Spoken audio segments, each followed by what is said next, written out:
খুব ভাল মুঠতে এনেকুৱা বিধায়ক আৰু মই ছেকেণ্ড পাৰ্চন মই দেখা নাই আৰু অখিল দাদাই যদি কয় সেই গাঁওখন বনাই দিয়ক তেতিয়া মই বনাই দিম। দাদা অখিল গগৈ দিনক ৰাতি কৰি তেওঁ ৰাউণ্ড দা ক্লক ইয়াতে লাগি আছে।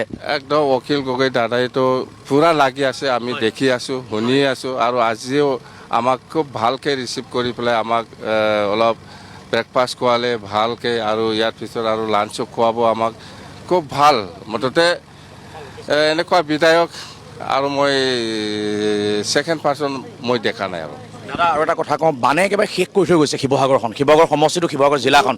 শিৱসাগৰ, নাজিৰা, চৰাইদেউ এই তিনিটা খুব বেয়াকৈ ইফেক্ট হৈছে।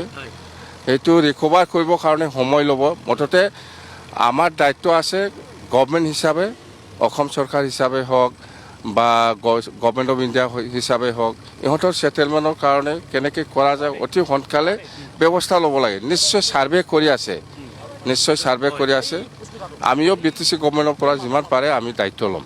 দাদা আৰু এটা কথা সুধোঁ, শিৱসাগৰ জিলাৰ আন বহুবোৰ অঞ্চল আছে যেনে বিহুবৰ চন্ত্ৰক, তালৈ আপুনি যাবনে?